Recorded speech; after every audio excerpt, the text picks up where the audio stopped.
your NFL Week 3 quick takes. Let's get right to it, guys. Bears travel to face the Seahawks. Still uncertain if Cam Chancellor will play.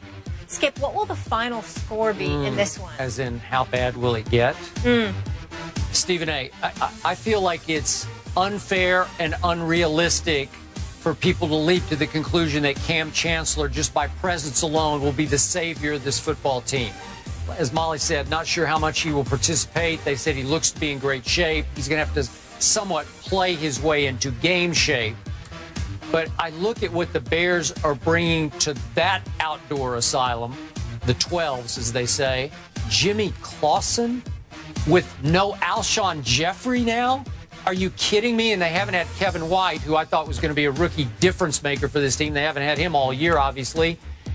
I can't make a single bit of case for the visiting team, the Chicago Bears. So I'm going to say it's 30-6. I think you're being entirely too kind. I think it's going to be a complete annihilation. I'm going to make the score something along the lines of 37-8. And that's only with a late score by Chicago, making it look like they did a little something at some juncture. They will be completely annihilated this Sunday afternoon. Next question. You're probably right. So we have a lot of confidence in the Bears here. All right, Chargers at Vikings. Skip, who you got? You know, Mike Zimmer made the case this week, Stephen A., that Phillip Rivers is an all-time great quarterback, and sometimes he is. He doesn't have any hardware to show for it, as in no rings, no real trophies in his trophy case. But you know what? Maybe Mike Zimmer is right this week. I think Phillip Rivers will be very good at Vikings. I'm going to go with the visiting Chargers. I can't figure them out, but they have the capability to beat a Vikings team that I'm still not completely sold on, even though they've had their moments so far this year. So I'm going to go 24-21 visiting Chargers.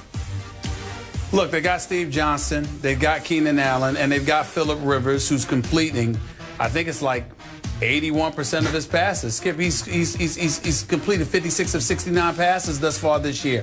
And I'm looking at Minnesota, and I'm just not sold on their ability to score the ball. So I'm going to go with you, and I'm going to pick the Chargers, the visiting team, in this game. I think they're going to win somewhere along the lines of 27-19. San Diego on the road. Let's go NFC South now. Skip? Wow. Saints at Panthers. Stephen A., I'm going to guess. I'm going to assume that Drew Brees will try to play in this game. We're still not sure. He's saying that he's going to do everything in his power to play, and we know he's a tough guy. We know he's got a bruised rotator cuff. I'm going to say he guts it out and tries to play. And as we spoke of earlier, Jarris Byrd is returning at safety on Rob Ryan's defense, and Keenan Lewis is returning at corner, so that should help some. But as we spoke yesterday, talk about not sold. I think the Saints in general are on their way down, even though Luke Kuechly is probably out with the concussion for the home team, the Panthers. I just think Cam Newton and company, it's a division game. They're all close, but I just have to go with the Panthers here, 21-17. Well, listen, I think that their defense is playing well, albeit their first couple of games, I think it was against Jacksonville and Houston. In the end, they've got the #2 defense in football right now. I think Rivera's got them headed in the right direction on the defensive side of the ball. Offensively, I'm quite shocked at what I'm seeing from Cam from an offensive standpoint, only completing about 53% of his passes. But then again, when Ted Ginn is your #1 wide out, you know you've got a problem. But I think it speaks to how pathetic I think the Saints are this year.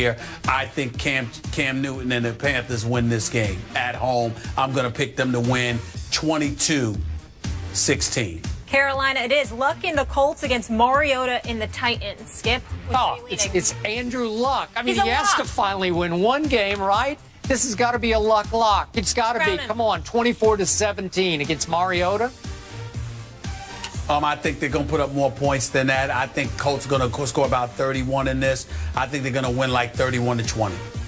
Real fast, San Francisco, Arizona. San Francisco, Arizona. I got the home team 30-17. Stephen A. I'm rolling with Arizona 27-20. All right, I love it. Looking forward to this week. I feel like we're going to know a lot more after week 3.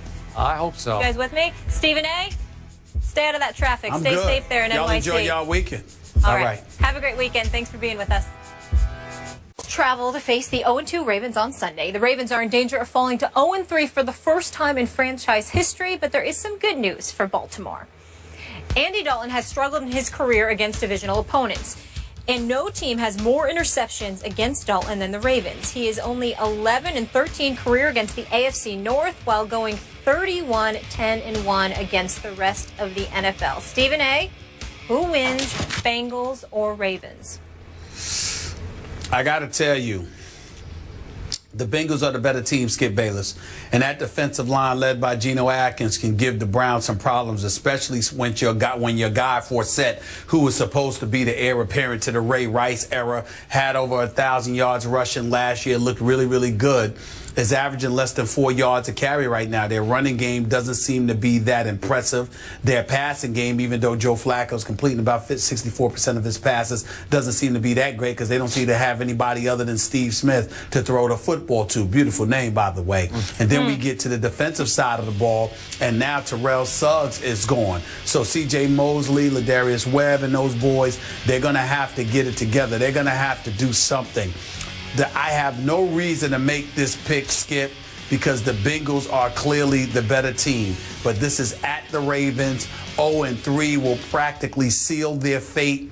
I just have too much respect for Ozzie Newsome, for John Harbaugh and these boys, their history, their reputation, how they respond to such challenges, particularly in the regular season, knowing they have Pittsburgh up next, which could lead them to an 0-4 start. I just can't see that happening for those reasons, more so heart than head. I'm going to have to go with the Ravens to protect their home turf and finally put a win on the board for this regular season. Are we all missing the boat on the Cincinnati Bengals? Of course we are. I mean, are they really that? I don't even have them in the playoffs before the year started.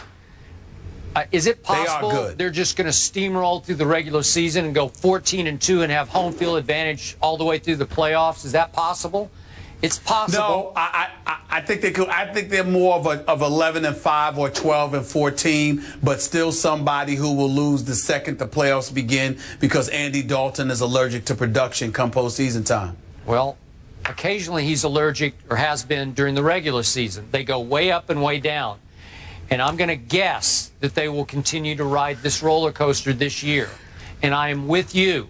I believe in Ozzie, in his ability to pick talent. And I believe in John Harbaugh as a head football coach. And I believe in that organization. And I don't think they're going to fall to 0-3.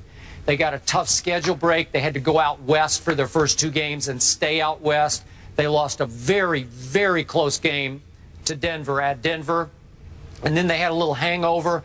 And they didn't quite get ready enough for an Oakland Raider team that I said before the year is very dangerous and is going to win some games it shouldn't. And that was one of them, barely. What was it, 37-33? I think they go home and say no to a division rival. I think it'll be close, your basic North headbanger game.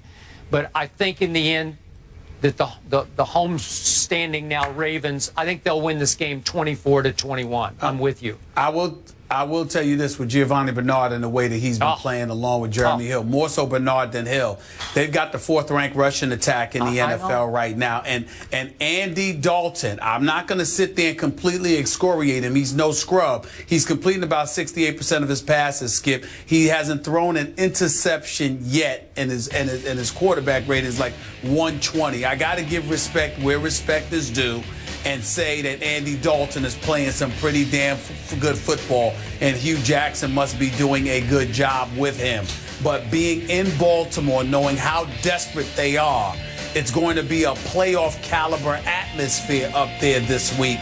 And in my estimation, it's not something that Andy Dalton usually responds to. So I got to give the edge to the Ravens. But again, it's more heart than head because Cincinnati is clearly the better team right now. We're going with Baltimore here, but this should be a fun one. Looking forward to this matchup here. This one as well. Cam is back, and the Seahawks are now heavy favorites versus the Bears. But how many points will they win by? That's just one of the games in our quick pick segment. We're picking the rest of them after the break.